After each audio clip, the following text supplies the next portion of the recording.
हर खबर पर होगी आपकी पकड़। डाउनलोड कीजिए एबीपी लाइव ऐप।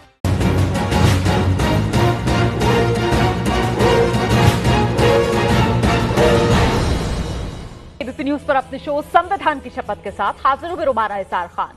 40 दिन के फुल लॉकडाउन के बाद आज से छूट वाला लॉकडाउन 3 शुरू हुआ।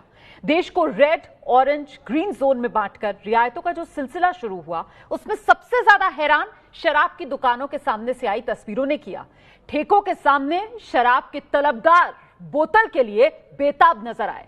सरकारें अपने खजाने भरने का हवाला देकर शराब की दुकानें खोलने की पैरवी कर रही हैं, लेकिन कोरोना काल में क्या ये छूट सेहत से खिलवाड़ नहीं है? आज जब मैं आपसे बात कर रही हूं तो देश में कोरोना के 42,000 से ज्यादा मामले सामने आ चुके हैं। 1,373 लोगों की कोरोना से जान जा चुकी है। ऐसे में इस पर बात करना जरूरी हो जाता है कि कहीं शराब की कमाई के चक्कर में कोरोना से लड़ाई में देश कमजोर तो नहीं पड़ जाएगा।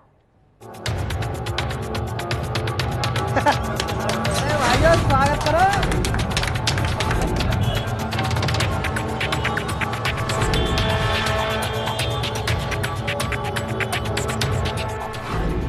लॉकडाउन 3 के पहले दिन उड़ी धज्जियां, शहर शहर शराब खरीदने को बेताब लोग।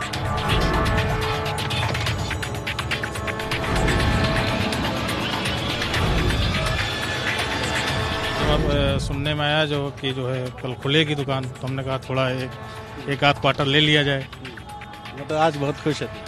खुश तो है। इस वस्तु का सेवन करते हैं तो इसलिए उनको आवश्यकता है। गवर्नमेंट का ये आदेश है, ये सही है। सरकारों को शराब की कमाई से खजाना भरने का इंतजार बिल्कुल बंद हो गया सरकार का रेवेन्यू आना। पिछले महीने अप्रैल के महीने में हर साल 3,500 करोड़ का रेवेन्यू आया करता था।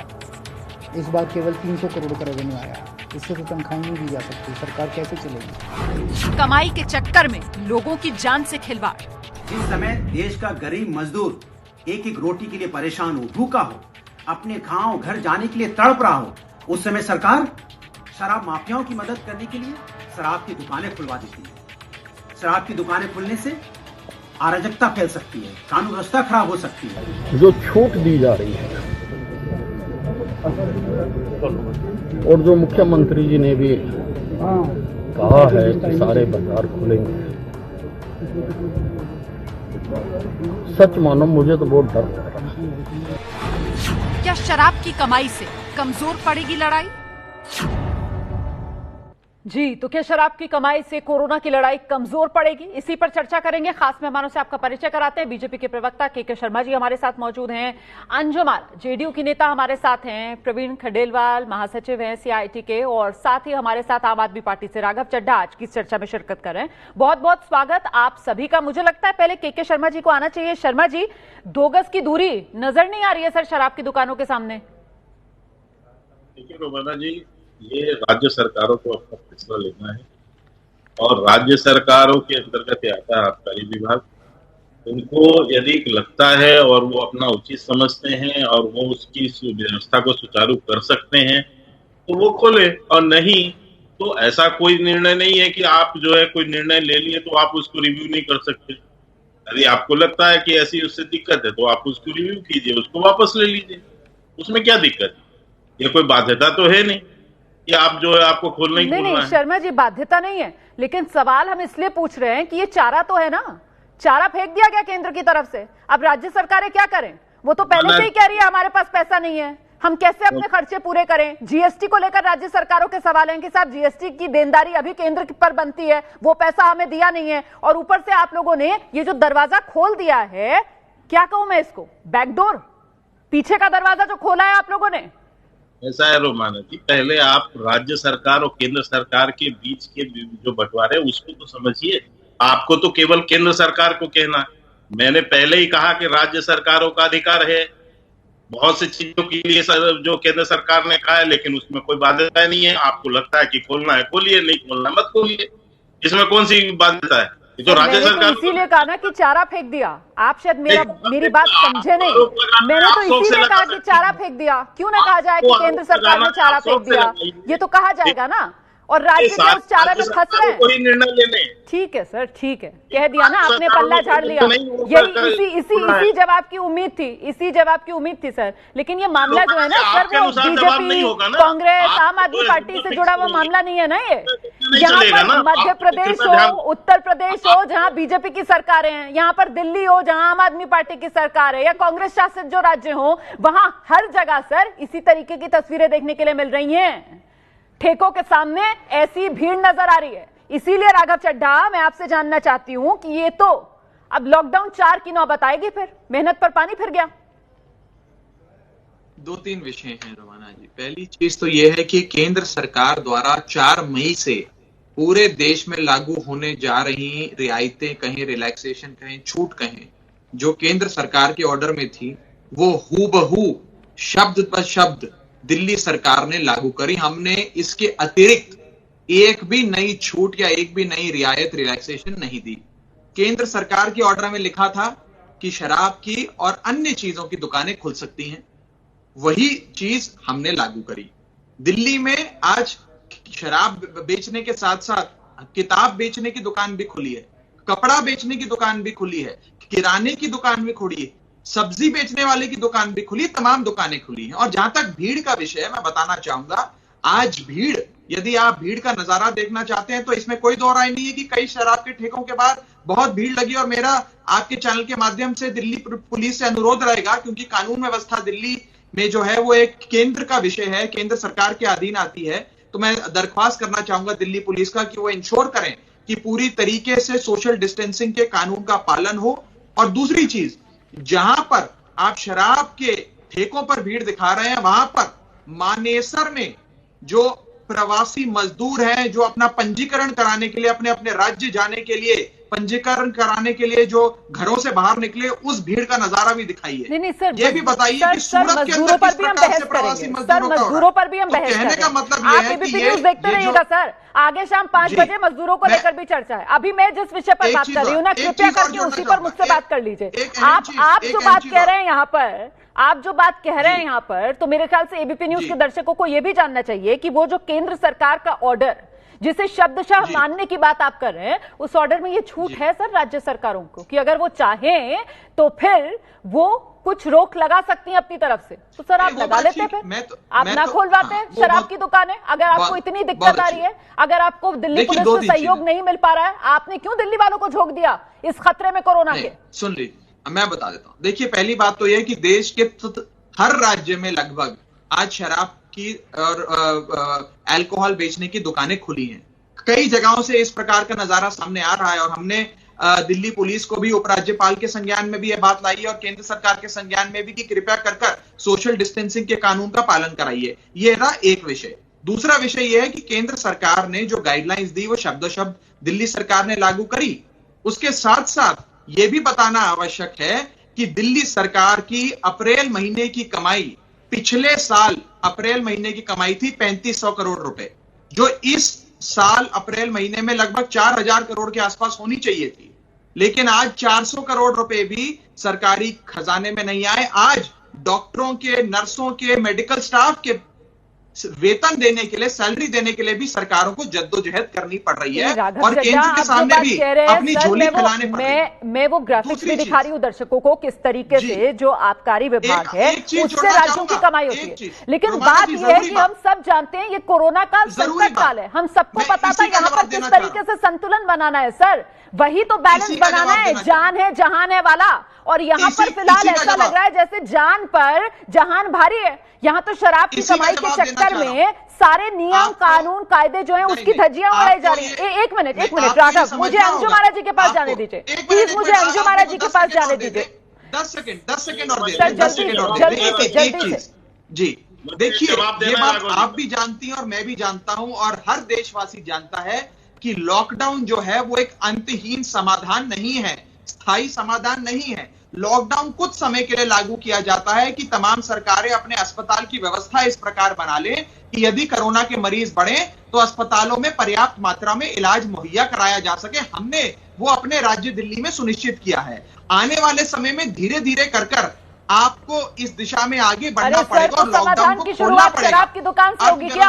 हम सब जानते हैं कि लॉकडाउन जो है वो आप अंतहीन नहीं कर सकते, लेकिन सवाल यह है कि समाधान की शुरुआत शराब की दुकान से होगी क्या?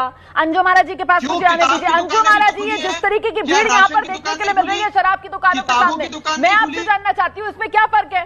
इसी तरीके की भीड़ तो वो निजामुद्दीन मरकज में तबलीग जमातियों ने जुटाई थी, और अब उसी तरीके की भीड़ जो है वो दिख रही है यहाँ पर शराब की दुकानों के बाहर। क्या फर्क है? और इस भीड़ की जिम्मेदार तो सीधे सरकारें, राज्य सरकारें। बिल्कुल रोमाना जी, सबसे पहले तो मैं शुक्रगुजार हूं आपकी और आपके न्यूज चैनल की कि आज इस विषय को आपने चर्चा का विषय बनाया, और ताकि आज के इस विषय से एक संदेश जाएगा और जो सरकारें शराब को उन्होंने आज से खुला है वो निश्चित रूप से सोचने के लिए मजबूर हो जाएंगी। सबसे बड़ी चीज तो मैं ये कहना चाहूंगी कि कोरोना संक्रमण वायरस के मुतालिक दो बातें बहुत मजबूती के साथ आप लोग के द्वारा भी और सरकार और जो डॉक्टर्स है, मेडिकल्स है, वो हमेशा इस बात को कह रहे हैं। पहली बात कि कोरोना से लड़ने का एकमात्र पहला उपाय वो है कि इम्यून सिस्टम को हम स्ट्रांग करें। हाँ। दूसरी चीज जो बार बार कही जा रही है कि लॉकडाउन, फिजिकल डिस्टेंस और सोशल डिस्टेंस को हम मेंटेन करें। हाँ। लेकिन मैं ये पूछना चाहती हूँ, जो राघव चड्ढा जी बार बार करें, वो जस्टिफाई करने की कोशिश कर रहे हैं अपने इस काम को अनैतिक ढंग से, जो वो अपने जो कमाना चाहते हैं, अर्थ को उपार्जन करना चाहते हैं, वो जस्टिफाई कर रहे हैं। लेकिन रोमाना जी, मैं ये पूछना चाहती हूँ उनसे कि जो लोग शराब के सेवन करेंगे, क्या उनका सुन तो लीजिए, सिर्फ राघव चड्ढा क्यों? गाइडलाइंस तो केंद्र की तरफ से आई ना, आपकी सहयोगी पार्टी बीजेपी। सवाल तो दोनों से पूछिए ना। आप भी तो सिर्फ जस्टिफाई कर रही है अपनी पार्टी लाइन को। आप यहाँ पर बैठकर सिर्फ राघव चड्ढा से सारे सवाल पूछना चाहती हैं। अरे जितनी जिम्मेदारी राघव चड्ढा की, उससे ज्यादा जिम्मेदारी तो फिलहाल केंद्र की है, जिसने वो नोटिफिकेशन जारी किया और राज्यों के ऊपर बात डाल दी कि साहब छूट है आपको, आप चाहो तो खोल लो शराब की दुकानें। ये सेहत से खिलवाड़ करना हो या फिर ये सोशल डिस्टेंसिंग, फिजिकल डिस्टेंसिंग, वो 2 गज की दूरी की धज्जियां उड़ानी हो, ये सब कुछ केंद्र के इसी ऑर्डर की वजह से तो हो रहा है। जवाब दीजिए शर्मा जी। हाँ, मैं जवाब दे दूं। रोमाना जी, आपको जानकारी होनी चाहिए कि लॉकडाउन से पहले सभी राज्यों के साथ मीटिंग हुई है। आपको ये भी ध्यान होगा कि कुछ राज्यों ने स्पेशल जो है केंद्र सरकार को लेटर लिख के कहा था कि हमें शराब की दुकान खोलने की अनुमति दी जाए। हमने बार बार ये कहा कि आपको जो यदि लगता है कि यदि ये ठीक है कि आबकारी से सोर्सेस इनको राजस्व मिलते हैं, यदि आप उसकी व्यवस्था सुचारू कर सकते हैं, आप संभाल सकते हैं, आप बीसीओ को कर सकते हैं, तो आप उसको कीजिए। हमने तो ये कोई बाध्यता तो है नहीं, आपकी कोई गाइडलाइन आती है तो ये कोई बाध्यता तो होती नहीं है कि आप जो वहां पर ये न करें और ये करें। आपको जो है उसमें लग रहा है। अभी राघव जी ये कह रहे थे कि हम टैक्स तो लेंगे, जिम्मेदारी हमारी नहीं होगी, हम पैसा ले लेंगे। हाँ। लेकिन जिम्मेदारियां हमारी नहीं है। हाँ। क्योंकि जो है वो सोशल डिस्टेंसिंग बनाने का काम उनका है, दिल्ली पुलिस का है। कह रहे हैं वो काम दिल्ली पुलिस का है। दिल्ली पुलिस जो है वो केंद्र के अंडर आती है, ये राघव चड्ढा कह रहे थे कि हमारा कोई लेना देना, हमको केवल माल से मतलब है। तो राघव चड्ढा जी, आप काहे के लिए फिर बने वहाँ सरकार में बैठे हैं? ठीक है के शर्मा जी, ठीक है सर, ठीक है के शर्मा जी। राघव आप आ जाइएगा, जवाब दीजिएगा, लेकिन उससे पहले देखिए प्रवीण खंडेलवाल एक और खास मेहमान है जो इस चर्चा में हमारे साथ मौजूद है। मैं उनके पास एक बार भी नहीं जा पाई हूं, लेकिन प्रवीण खंडेलवाल जी, मैं नहीं समझ पा रही कि यहां पर जिस तरीके से नोटिफिकेशन जो केंद्र की तरफ से जारी कर दिया जाता है उसका हवाला देकर राज्य सरकारें कह रही हैं कि साहब अब हमें पैसा कमाना है, कमाई के स्रोत तो हमको चाहिए ही। जाहिर सी बात है, राज्यों को पैसा चाहिए, लेकिन सवाल ये सर, मैं ये बात नहीं समझ पा रही हूं कि एक गरीब मजदूर जो है वो सड़क से 5 रुपए की चाय खरीद कर नहीं पी सकता है, पर शराब कोई भी खरीद कर पी सकता है। जिसके पास पैसे हैं वो जाए शराब की दुकान के सामने जाकर शराब खरीदे, भले ही सोशल डिस्टेंसिंग का पालन करे या ना करे। आइए खंडेलवाल जी।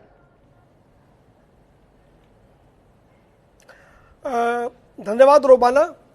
मैं इतना कहना चाहता हूं कि पहली गलती तो करी केंद्र सरकार के उस गाइडलाइन ने जिसमें बिना सोचे समझे शराब की दुकानों को खोलने का ऑर्डर दिया गया।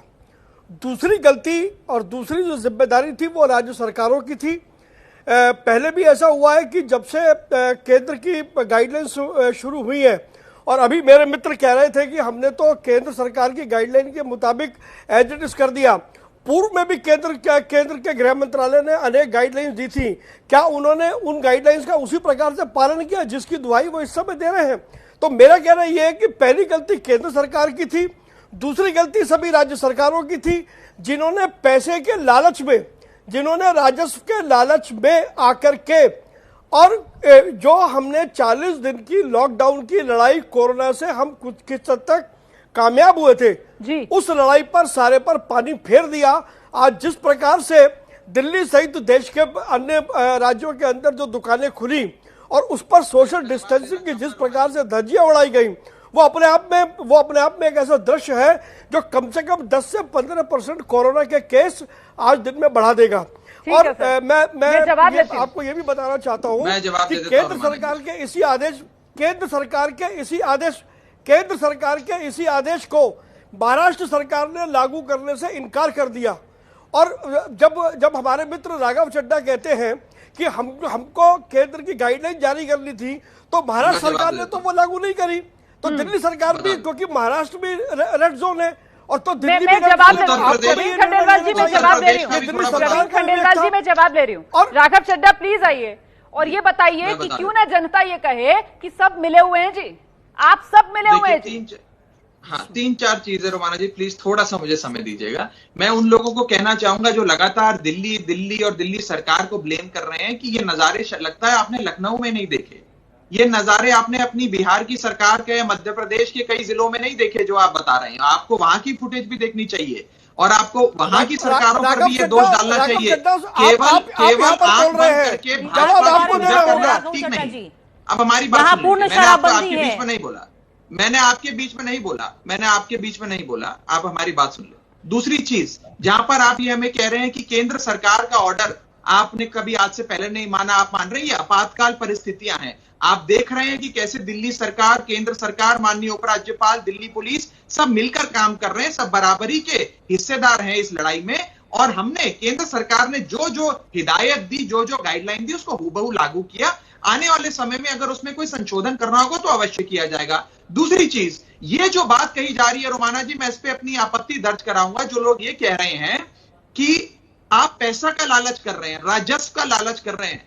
दिल्ली भारत देश का इकलौता ऐसा राज्य है जिसे केंद्र सरकार अपने राजस्व से कोई पैसा नहीं देती है। हर राज्य सरकार को कई हजारों करोड़ रुपए सालाना रियायत पैकेज में दिया जाता है, शेयर इन सेंट्रल टैक्सेस जिसे कहते हैं। दिल्ली एकमात्र ऐसा अभागा राज्य है जिसको केंद्र सरकार सौतेला व्यवहार करते हुए एक फूटी कौड़ी नहीं देती है। हम सारा राजस्व अपने बलबूते कमाते हैं और मैं ये बताना चाहूंगा, ये राजस्व से कोई मंत्री, कोई विधायक या कोई बाबू अपनी जेब या अपने खजाने नहीं भर रहा है। डॉक्टरों की सैलरी, पीपीई किट जो डॉक्टर पहन के जाते हैं, रैपिड टेस्टिंग किट हो, पीसीआर किट हो, ये तमाम तरीके के जो सैनिटाइजर और मास्क मेडिकल स्टाफ को दिए जा रहे हैं, ये सारी चीजें खरीदने के लिए, डॉक्टरों और नर्सों की सैलरीज देने के लिए, मुफ्त इलाज करने के लिए गरीब आदमी का, मुफ्त राशन देने के लिए गरीब आदमी को वो पैसे की जरूरत पड़ती है राज्य सरकार को।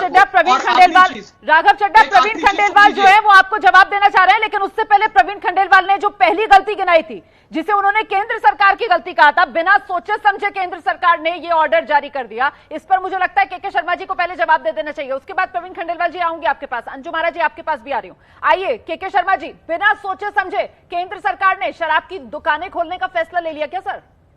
रोमाना जी, आप पिछले 40 दिनों के अंदर में जितनी भी केंद्र सरकार द्वारा गाइडलाइन लिखी, उसके पहले आपको पता है उसकी प्रक्रिया क्या है?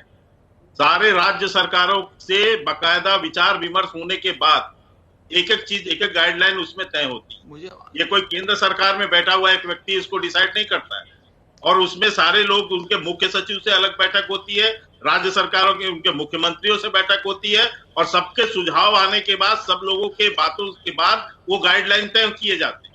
तो आज आप अकेले केंद्र सरकार को क्यों कह रही, और क्यों पत्र लिखा फिर केंद्र सरकार को, राज्य सरकारों ने कि हमें खोलने की इजाजत दी जाए? तो जब वहां पर प्रवीण खंडेलवाल जी, आप क्यों कह रहे हैं ये केंद्र सरकार की गलती है?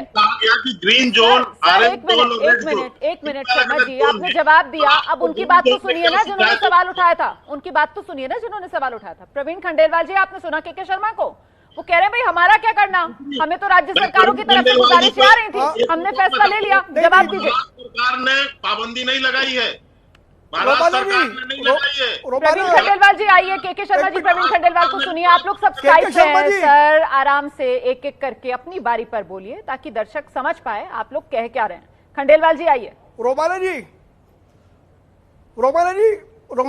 मुझे आप मुझे तीन बातें कहने की इजाजत दीजिएगा, मैं बहुत कम समय लूंगा। जी सर। पहली बात तो सारे राज्यों ने मिलकर के केंद्र सरकार पर यह दबाव बनाया कि हमको पैसा चाहिए, हमको पैसा चाहिए, हमको पैसा चाहिए। अब मुझे नहीं पता कि केंद्र सरकार उनके दबाव में आई या कैसे भी हुआ, लेकिन ये सत्य है कि केंद्र सरकार के गृह आवाज चली जी सर, आप कुछ दिक्कत आ गई है, मुझे लगता है कुछ तकनीकी खराबी आ गई है। रोमाना जी फ्रीज हो गया है प्रवीण खंडेलवाल जी का आउटपुट जो आ रहा था। नहीं, बात तो देखिए पैसे की बात तो आएगी ना, सवाल पैसे का है। जब राज्य सरकारें इतना खर्चा कर रही हैं, भाई वो फ्री राशन की बात कर रही हैं, वो और कई कल्याणकारी योजनाएं चला रही हैं, तो उसके लिए पैसा तो चाहिए। लेकिन पैसे के साथ साथ कहीं कोरोना फैल ना जाए, इस खतरे से भी तो जनता को, चुनी हुई सरकारों को ही बचाना है ना। राघव चड्डा, इस जिम्मेदारी से कैसे बच सकते हैं आप ये कहकर कि साहब दिल्ली पुलिस का काम है ये, दिल्ली पुलिस गृह मंत्रालय के अंडर आती है, पल्ला नहीं झाड़ सकते ना। देखिए मैं कोई भी पल्ला झाड़ने का प्रयास नहीं कर रहा हूं। मैं आपको ये कहना चाह रहा हूं कि दिल्ली सरकार की आमदनी या राजस्व, सरकारी राजस्व जो होता है वो केवल शराब पर जो एक्साइज ड्यूटी होती है उसके माध्यम से नहीं होता है। आज किताब की दुकानें भी खुली हैं, किताबें भी बेची जा रही हैं, जो लोग किताब खरीद रहे हैं उस पर जीएसटी का भुगतान होता है, जीएसटी भी आता है हमारे पास। कपड़े की दुकान भी खुली है, स्टैंड अलोन शॉप जो है नेबरहुड इलाके में जिसे कहते हैं, आज उनकी खरीद पर भी जीएसटी आ रहा है, वो जीएसटी भी हमारे पास आ रहा है। तो ये समाधान नहीं है कि अगर किराने की दुकान पर बहुत भीड़ लग जाए तो किराने की दुकान को बंद कर दिया जाए, कपड़े बेचने वाले की दुकान पर बहुत भीड़ लग जाए तो कपड़े बेचने की दुकान को बंद कर दिया जाए। ये हमारी सरकारों की भी, दिल्ली पुलिस की भी, जनता की भी ये एक मैं कहूं मिलीजुली जिम्मेदारी है कि सोशल डिस्टेंसिंग यानी कि 2 गज की दूरी का पालन हो, और ये आपके और हमारे हित में है। दूसरी चीज मैं आपको ये कहना चाहूंगा, दिक्कत तो यही है ना सर कि यहाँ बैठकर हम जितनी समझदारी वाली बातें करते हैं और जितनी समझदारी की अपेक्षा हम सबसे रखते हैं वो पूरा नहीं हो पाता है। राजीव खंडेलवाल जी जुड़ गए हैं, उनकी जरा बात पहले पूरी सुन लेते हैं, बीच में दिक्कत आ गई थी। प्रवीण खंडेलवाल जी अब हमारे साथ मौजूद है। प्रवीण जी अपनी बात पूरी कर लीजिए। मुझे रोमाना जी 2 बात कहनी है और मैं समझता हूं आप मुझे उतना समय जरूर देंगी। मेरा सवाल सीधा ये है कि जब केंद्र गलती करी केंद्र सरकार ने, तो दूसरी गलती राज्य सरकार ने करी, और ये राज्य सरकार का विवेक था कि मेरे राज्य के अंदर जो स्थिति है उसको देखते हुए मुझे निर्णय लेना है, नंबर 2। और इसी कड़ी में जब महाराष्ट्र सरकार ये निर्णय ले सकती है कि हम केंद्र सरकार की गाइडलाइन इशू नहीं करेंगे, तो दिल्ली की स्थिति को देखते हुए दिल्ली की सरकार को भी ये निर्णय लेना चाहिए था कि हम शराब की दुकान नहीं खोलेंगे। एक मिनट मुझे इनकी मेरी बात पूरी करने दीजिए। बोल रहे हैं फिर इसका जवाब ये पूरी बात कर लें, उसके बाद आप दोनों आ जाइएगा। पहले सुन लीजिए आप प्रवीण खंडेलवाल जी, प्रवीण जी अपनी बात पूरी कीजिए। ये रोमाना जी, हाँ ये अन्याय होगा। तो मेरा कहना यह है कि जब महाराष्ट्र अगर कर सकता है, गुजरात केंद्र सरकार की गाइडलाइन में अमेंडमेंट ला करके उसको लागू कर सकता है, तो दिल्ली सरकार भी इसको कर सकती थी। तीसरा मेरा ये कहना है, अभी मेरे मित्र राघव चड्डा ने ये कहा कि पीपीई किट नहीं है, ये नहीं है, वो नहीं है और उसके लिए पैसे चाहिए। मैं आपके चैनल पर देश के 7 करोड़ व्यापारियों के प्रतिनिधि होने के नाते जिम्मेदारी से कह रहा हूं कि दिल्ली के मुख्यमंत्री व्यापारियों से एक बार आवाज करें। दिल्ली के व्यापारी उनका खजाना भर देंगे, जितनी उनको पैसा चाहिए उससे ज्यादा पैसा दिल्ली के व्यापारी उनको देंगे। लेकिन भगवान के लिए आप लोगों के जीवन से खिलवाड़ ना करें। दिल्ली में अगर आपको राजस्व चाहिए था तो दिल्ली में 500 करोड़ रुपए रोज का व्यापार होता है। प्रवीण जी, इसमें मांगने की क्या बात है? इसमें जो आप कह रहे हैं कि साहब वो व्यापारियों से कहें, व्यापारियों को अपनी जिम्मेदारी समझनी चाहिए, व्यापारियों को समझना चाहिए कि हाँ साहब नहीं है, रेवेन्यू नहीं आ रहा है, तो अगर इतना ही दिल खोलकर व्यापारी तैयार हैं दिल्ली सरकार की मदद करने के लिए, तो ऐसे ही आगे आ जाएं सर, सीएम फंड में डाल दें आकर पैसा। किसने रोका है?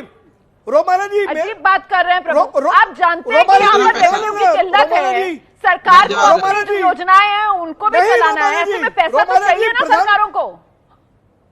मैं जवाब चाहूँ रोमाना जी, मुझे भी सवाल पूछने का मौका दें प्लीज। खोलेंगे आप मेरे साथ अन्याय होगा। आप शराब की दुकानें खोलेंगे, सवाल तो आप लोगों के जीवन के साथ खिलवाड़ करेंगे, आखिर क्या करने जा रहे हैं आप? पूछा जाएगा, सवाल तो सबसे पूछा जाएगा। जब आप ये कहेंगे कि साहब हमसे अपील करते हैं, हम आ सबसे जाते हैं पूछा जाएगा। पैसा देने के लिए, तो फिर आपसे भी कहा जाएगा कि आप इंतजार किस बात का कर रहे थे, आप ये नौबती ना आकर भविष्य दिल्ली सरकार का खजाना। मैं एक मिनट प्लीज, अंजुम आरा जी बहुत देर से हमारे साथ मौजूद है, मैं उनके पास नहीं जा पाई।